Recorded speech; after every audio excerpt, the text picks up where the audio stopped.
Mesdames et messieurs, bonsoir. Merci d'avoir choisi RTI 1. Voici les grands titres de ce 20h. La population du Sud Comoé rend hommage au président de la République pour ses actions de développement dans leur région. La cérémonie de reconnaissance s'est déroulée à Grand Bassam en présence du vice-président Daniel Kablon-Duncan. Il a appelé à la paix et à la cohésion sociale dans la région. Le programme social du gouvernement est en marche dans plusieurs régions ivoiriennes. Nous irons dans le Kabadougou et le Folon où la réhabilitation des pompes villageoises est lancée, une action qui permet aux populations rurales d'avoir accès à l'eau potable. 602 pompes à motricité humaine seront réhabilitées. La plus belle fille de Côte d'Ivoire est connue depuis hier, son nom Tara Gueye. La nouvelle reine de beauté, âgée de 22 ans, succède à Sui Fatem. Elle a été élue Miss Côte d'Ivoire 2019 ce samedi 1er juin à l'issue d'une compétition âprement disputée. Tara Gueye promet de mettre son mandat au service du social. En Algérie, l'élection présidentielle prévue le 4 juillet prochain n'aura pas lieu. Le Conseil constitutionnel l'a décidé ce dimanche 2 juin. Après avoir rejeté les deux seules candidatures, aucune nouvelle date n'a été fixée. Soyez la bienvenue ici RTI 1. Nous commençons tout de suite par le Sud Comoé qui s'est mobilisé pour rendre hommage au président Alassane Ouattara. Les populations sont reconnaissantes pour les actions et le développement du chef de l'État dans leur région. La cérémonie s'est déroulée à Grand Bassam en présence du vice-président Daniel Kablon-Duncan. Il a appelé à la cohésion sociale. Michel Digré.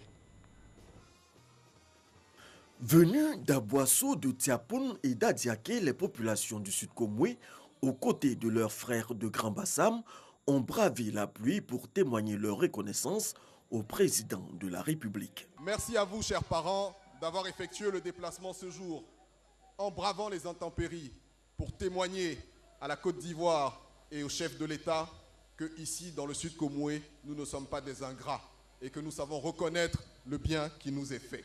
Les cadres de la région en première ligne des ministres du gouvernement ont donné le sens de cette cérémonie, justifiée par toutes les actions de développement initiées en faveur des populations. Citons l'autoroute de Grand Bassam. Citons également le bitumage des principales voies des chefs-lieux de département et de plusieurs villes.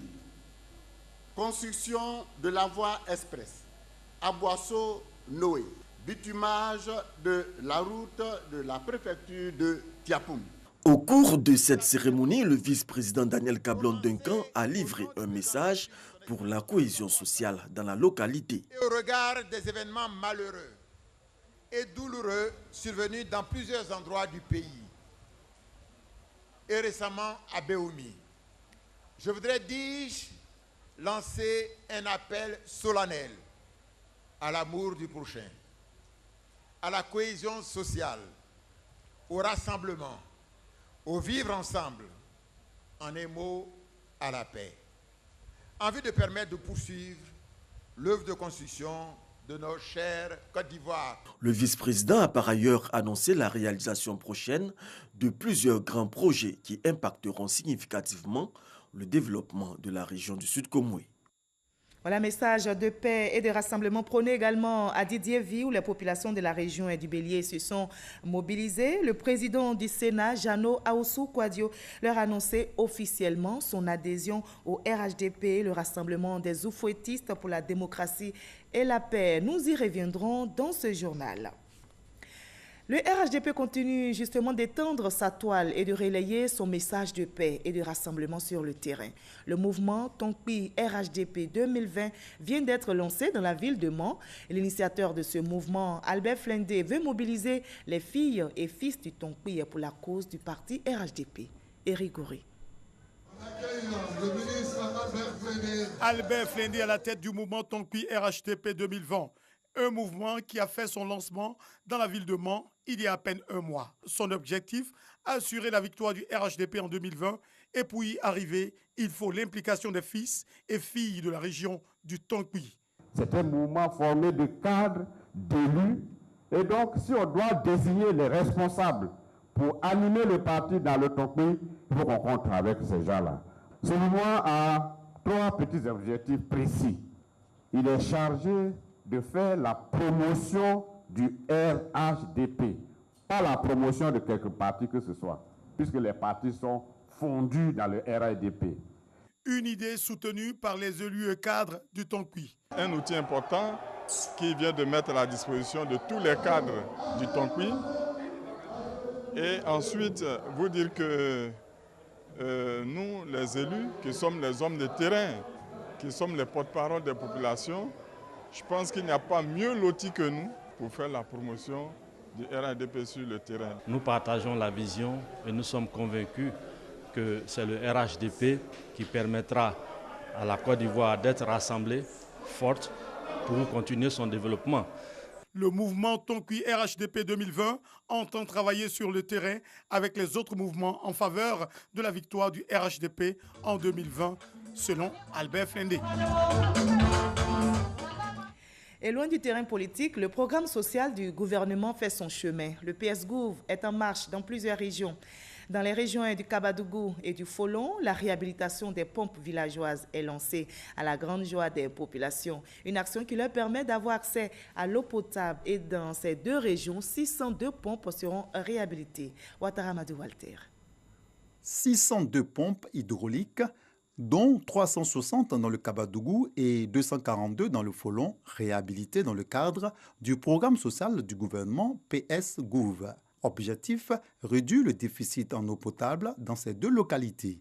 Le ministre de l'économie et des finances, Adama Kone, a inauguré à Sianso, près d'Odiéné, une pompe à motricité humaine au grand plaisir des populations.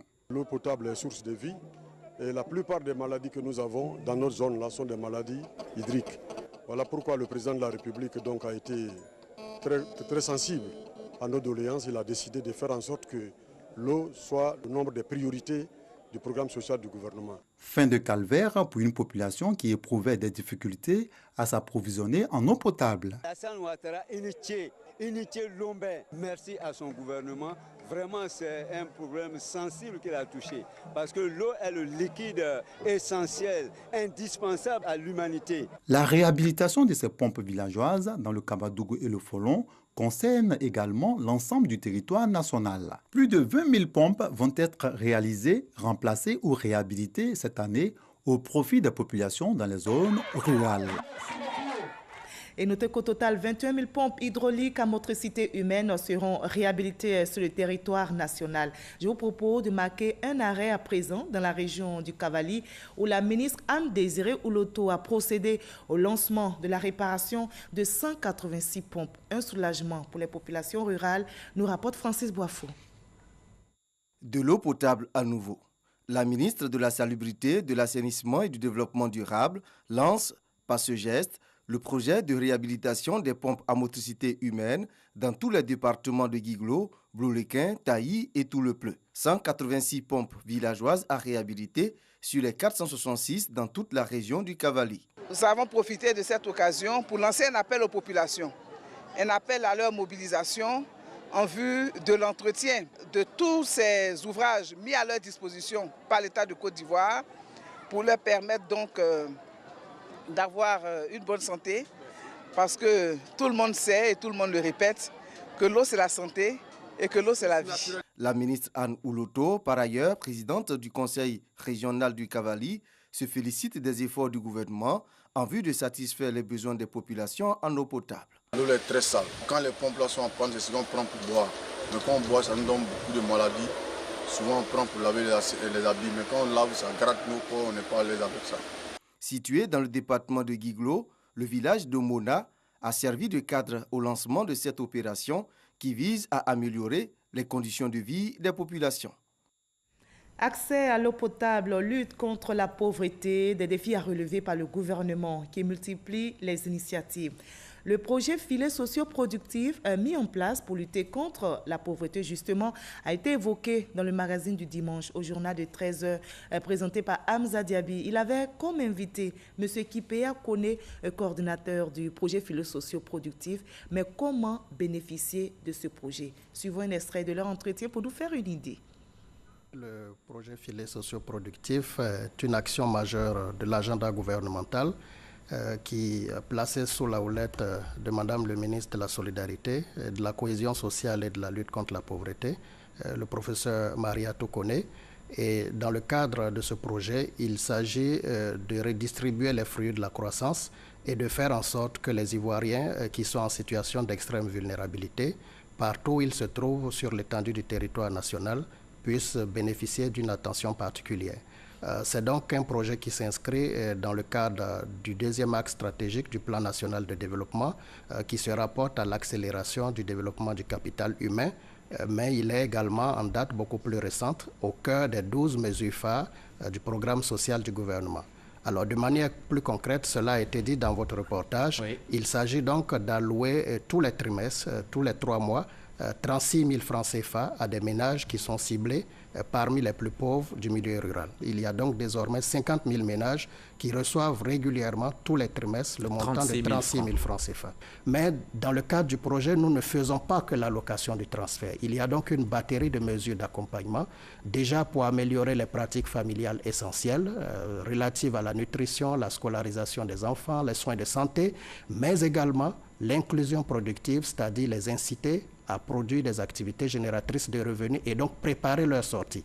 L'idée, c'est de faire en sorte que ce revenu régulier puisse permettre aux bénéficiaires d'améliorer la consommation et l'accessibilité aux services, mais aussi en même temps, comme vous le dites si bien, apprendre à pêcher. Et on l'a appris cette semaine, les travailleurs exerçant en Côte d'Ivoire disposent désormais de nouveaux cadres juridiques et institutionnels qui garantissent davantage leur santé et leur sécurité sur leur lieu de travail. Les 2 documents dans lesquels sont consignés la politique nationale et le programme national en matière de sécurité et de santé au travail pour les 5 années à venir ont été validés par les acteurs du secteur, nous rapporte Franck Quadio. Ils sont acteurs du mandat du travail et représentants du ministère. À l'unanimité et par acclamation, ils viennent de valider les documents de la politique nationale et du programme national de sécurité et de santé au travail. 2 documents qui vont garantir davantage sur les 5 prochaines années la vie du travailleur sur son lieu de travail partout en Côte d'Ivoire. Nous avons d'abord fait un état des lieux de la question de sécurité et santé au travail qui s'est soldé par l'élaboration du profil national de sécurité et de santé au travail. Et après, parce qu'il fallait commencer par cet état des lieux-là avant de donner les orientations de notre politique, donc donner notre vision pour adresser les questions de protection des travailleurs en matière de risques professionnels. Et après la politique, on a le programme national qui a été élaboré, donc je pense que nous sommes bien dans le bon déroulement, dans l'ordre des choses. Selon la CNPS, la Caisse nationale de prévoyance sociale, on dénombre en Côte d'Ivoire 7000 accidents de travail par an dans le secteur privé formel. Les risques identifiés dans ce seul secteur justifient l'urgence de l'élaboration par le gouvernement ivoirien de ce nouveau cadre juridique et institutionnel en matière de santé et de sécurité au travail. Ce sont 2 documents qui viennent combler un vide. Vous savez que le gouvernement a initié beaucoup d'actions, notamment dans le code du travail. Beaucoup d'organismes ont été mis en place pour assurer la sécurité et la santé au travail. Malheureusement, les résultats piétinent. Donc, il était bon que le gouvernement ait une vision, une stratégie, une boîte à outils pour avoir des résultats qui sont à la hauteur des éléments qui sont mis en place. Rappelons que cette politique nationale de sécurité et de santé au travail s'inscrit dans l'axe stratégique du programme national de développement. Nous prenons la direction de Bordeaux en France, où l'association Aquaba des Ivoiriens de Gironde et la Chambre de commerce de Côte d'Ivoire ont organisé un forum économique. Des partenariats ont été noués entre hommes d'affaires. Les Ivoiriens de la diaspora comptent investir en Côte d'Ivoire. Jean-Jacques Kwame est de retour de Bordeaux. Avec une présence d'environ 100 opérateurs économiques, la signature de plusieurs accords de partenariat et la visite de l'Agropole Agen et de Darwin Écosystème, la 2e édition du Forum économique Ivoire-Bordeaux a été une réussite. Saluer l'action de la diaspora ivoirienne ici à Bordeaux, qui est très active, qui est très efficace, qui est seulement à la 2e édition d'Ivoire-Bordeaux. C'est c'est un événement qui a déjà beaucoup de succès. C'est un événement qui est très promoteur. Au niveau des entreprises, il y a eu des B2B, il y a eu des échanges et il y a des promesses. Et au niveau des collectivités locales, c'est des partenariats qui sont en vue. Des bons points qui ont fait dire aux représentants du maire de Bordeaux lors des échanges que la diaspora est au cœur de la nouvelle coopération avec le continent africain. S'agissant de la Côte d'Ivoire, nous souhaitons effectivement nous appuyer sur le travail de l'association Aquaba qui a démontré à l'occasion de cette deuxième édition sa capacité à faire, de manière à ce que nous, en tant que politiques, en tant qu'institutionnels, nous puissions pérenniser cette action grâce effectivement à la société civile ivoirienne à Bordeaux. Le Forum économique Ivoire-Bordeaux, 5 ans après la première édition, signe son retour et compte désormais se pérenniser. Depuis la première édition, nous avons mis 5 ans pour le recommencer et ce n'est pas une bonne chose parce que ça rentre dans les oubliettes après. Donc si nous voulons rendre dynamique le lien que nous voulons créer entre la Côte d'Ivoire et Bordeaux, il faut le faire de façon annuelle. Autre défi pour l'Association des Ivoiriens de Gironde, la mise sur pied de la Maison Ivoire, un lieu pour piloter tous les projets d'investissement de la diaspora en Côte d'Ivoire. Et les lignes bougent aussi dans le domaine touristique en Côte d'Ivoire. La direction départementale du tourisme de Dimokro a initié un festival dénommé Festourdim. Cet événement à caractère culturel et touristique fait la promotion de la ville et de ses potentialités touristiques. Le ministre du Tourisme, Siandou Fofana, présent, a annoncé notamment la réhabilitation d'un vieux réceptif hôtelier de la région, Charles Tatou. Bâtiments coloniaux, cimetières des martyrs, chemins de fer, ponts et gares ferroviaires. Autant de sites et attraits touristiques qui méritent une attention particulière en vue de leur valorisation. De même, Dimokro est une ville cosmopolite. Ce brassage culturel, gage de paix et du vivre ensemble, ne doit pas échapper également aux actions de valorisation des richesses culturelles du pays. Ce festival du tourisme créé par les acteurs locaux du domaine, qui fait son petit bonhomme de chemin, constitue donc une des réponses à cette problématique. Cette 8e édition vise à mettre en adéquation la vulgarisation du riche patrimoine touristique local avec les possibilités de création d'emplois directs et indirects et de services rémunérés générés par le tourisme et les nombreuses opportunités d'affaires offertes aux opérateurs économiques exerçant dans le secteur du tourisme. Les élus de la région d'Unzi, eux, apprécient cette initiative, rappelant tout de même d'autres potentialités touristiques que regorge leur région. Fait chef traditionnel, Baoulé Agba, le ministre du Tourisme est pour sa part revenu sur les dispositions prises par le gouvernement quant au développement du tourisme en Côte d'Ivoire. Siandou Fofana est également venu avec de bonnes nouvelles pour la ville de Dimokro en matière du tourisme. Déjà, il s'agit de la réhabilitation de l'hôtel existant, le Cieto, et puis la construction d'un nouvel hôtel de 4 étoiles dénommé Maison Ivoire, qui rentre dans le concept développé par la stratégie touristique Sublime Côte d'Ivoire. Et donc, nous allons inventorier l'ensemble du potentiel et les mettre en œuvre conséquemment, avec l'aide du moment où nous érigeons ici en direction régionale du tourisme. Question de valorisation du brassage culturel. Cette année, les danses des terroirs Agni de Temlecro, Tagbana de Katiola et celles de l'Ouest, avec le Kotou et le Gla, venus des villages Nyambois, ont gratifié le public de leur spectacle. Au chapitre défense de ce 594 militaires des forces armées de Côte d'Ivoire quittent le service avant la fin de leur contrat initial, cela dans le cadre de l'opération de départ volontaire à la retraite, qui est une disposition de la loi de programmation militaire 2016-2020 qui vise à restructurer l'armée afin d'améliorer le taux d'encadrement et la rendre plus performante. Une cinquantaine de militaires avant leur départ à la retraite ont été célébrés par leurs frères d'armes à l'état-major général des armées. Nous sommes dimanche, c'est jour de culte. On va donc parler religion dans ce 20h. Après 12 ans de travaux, la construction de la paroisse Notre-Dame de la Tendresse de la Riviera Golfe est achevée. La paroisse a été consacrée hier samedi 1er juin au cours d'une messe d'action des grâces. Cita Soro.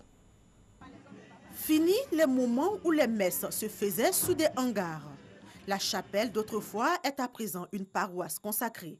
Après 12 ans, les travaux de construction de l'église Notre-Dame de la Tendresse de la Riviera Golf sont achevés. Pour que cette église soit debout et belle, ça a été votre participation à vous tous, à vous tous.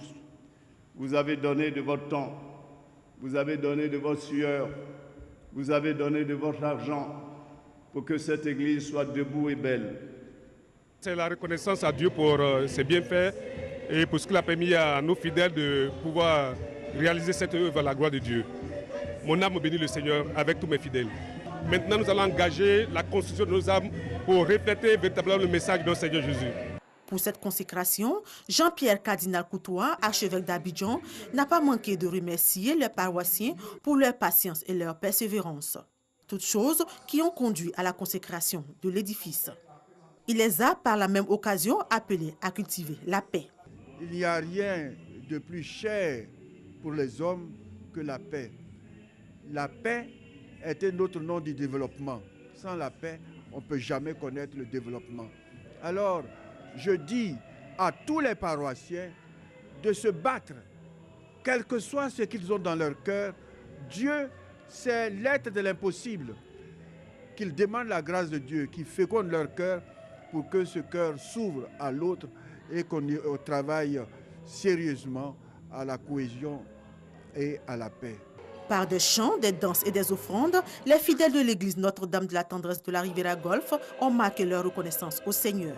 Quand on regarde d'où on est parti, 12 ans pour édifier cette belle église, on ne peut que féliciter les paroissiennes et les paroissiens de Notre-Dame de la Tendresse, remercier la hiérarchie catholique et dire merci à son éminence Jean-Pierre Cardinal Coutois pour avoir donné un message fort au cours de cette célébration, le message de la réconciliation réelle entre les Ivoiriens. Grâce aux personnes de bonne volonté, grâce aux paroissiens, aujourd'hui, c'est un jour mémorable pour nous. Nous rendons grâce à Dieu pour ce qui nous a permis aujourd'hui d'assister à la consécration de cette église. La paroisse Notre-Dame de la Tendresse de la Riviera Golf est construite sur une superficie de 6 000 mètres carrés, avec 2500 places assises. Les travaux de construction ont débuté en juillet 2008. La plus belle fille de Côte d'Ivoire est connue depuis hier, Tara Gueye. Nouvelle reine de beauté âgée de 22 ans succède à Sui Fatem. Elle a été élue Miss Côte d'Ivoire 2019 ce samedi 1er juin et elle promet de mettre son mandat au service du social. La marraine de la cérémonie, la première dame Dominique Ouattara, représentée par la ministre Bakayoko Liramata, a remis au quintet gagnant la somme de 10 millions de francs CFA. Issa Tchonayeo. Avec le cumul de points des membres du jury et le vote du public, Tara Gueye, 1m78, 22 ans, étudiante en licence 2 de sciences économie, a été élue Miss Côte d'Ivoire 2019 au cours d'une soirée haut en couleur.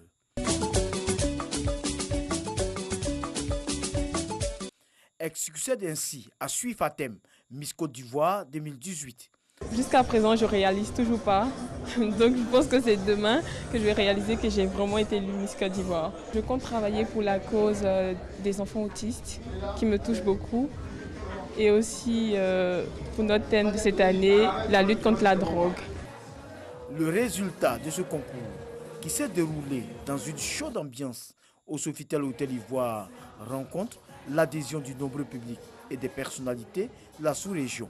Je suis très fière de la Miss, le numéro 9 était vraiment le bon numéro. Je pense que la jeune fille qui a été élue a rassemblé le sentiment de tout le public.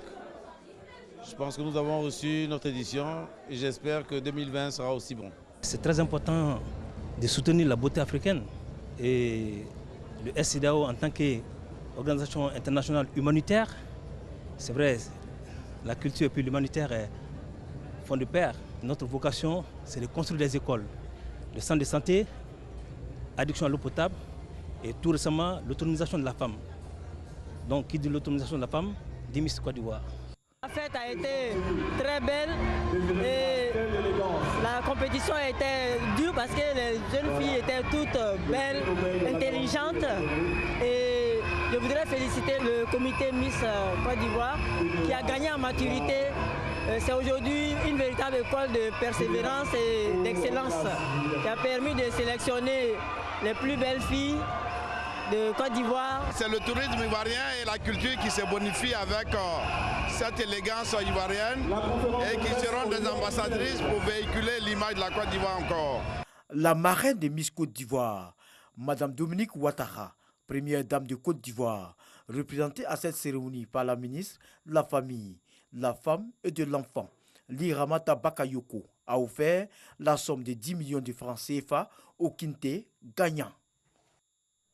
À l'étranger, en Algérie, les manifestants qui déferlaient tous les vendredis dans les rues ont eu gain de cause. L'élection présidentielle prévue le 4 juillet prochain n'aura pas lieu. Ainsi en a décidé le Conseil constitutionnel qui a fait l'annonce ce dimanche 2 juin après avoir rejeté les 2 seules candidatures. Aucune nouvelle date n'a été fixée. Le mandat d'Abdelkader Ben Salah, président par intérim, prend fin début juillet. Pour avoir appartenu au groupe État islamique, 2 Français ont été condamnés à mort en Irak ce dimanche 2 juin. Ils sont désormais au total 9 Français dans ce cas, alors que leur sort est toujours au centre de tractation diplomatique entre Paris et Bagdad. Opposés à la peine de mort, la France souhaiterait voir leur peine commuée en prison à perpétuité. Voilà, je vous propose à présent le reste de l'actualité à l'étranger dans le 7 sur 7. Voyons ce qui a marqué l'actualité cette semaine avec Ahmed Traoré et Abou Sanogo.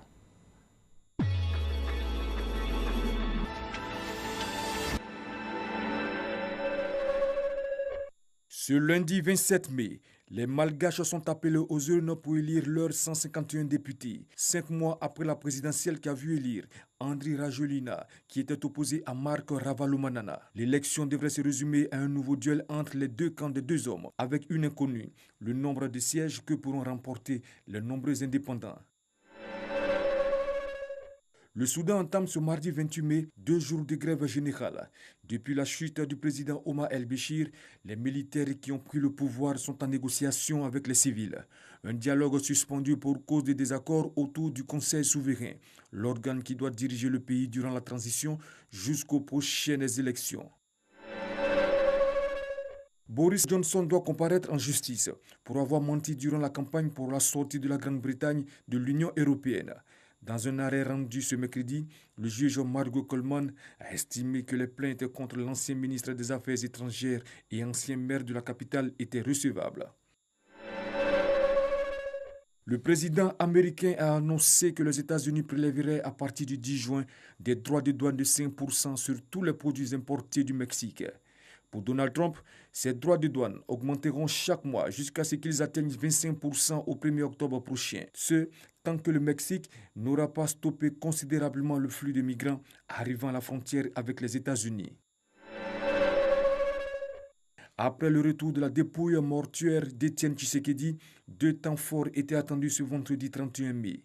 Un hommage populaire dans le plus grand stade de Kinshasa, puis une messe en fin d'après-midi au même endroit. C'est une cérémonie strictement privée qui s'est déroulée à la morgue, une cérémonie familiale à laquelle n'étaient conviés que quelques invités de la famille Tshisekedi. Des centaines de personnes ont assisté à l'enterrement de Kamel Eddine Fekar ce samedi 1er juin à Alger. Ce père de 3 enfants est décédé mardi alors qu'il était en détention provisoire et qu'il menait une grève de la faim. La cérémonie d'obsèques était encadrée par un grand nombre de bénévoles en gilet orange. Un premier hommage a été rendu avant que son avocat, Salah Dabouz, ne fasse une déclaration dans laquelle il a dénoncé un système corrompu et corrupteur. Ce dimanche, dans 6 États au Mexique, plus de 13 millions d'électeurs sont appelés à voter pour désigner 2 nouveaux gouverneurs et renouveler 3 congrès locaux, ainsi que 60 mairies. Ces élections régionales vont servir de thermomètre politique. Elles doivent permettre au président López Obrador de mesurer sa cote de popularité et celle de son parti, qui depuis 1 an est la première force politique du pays.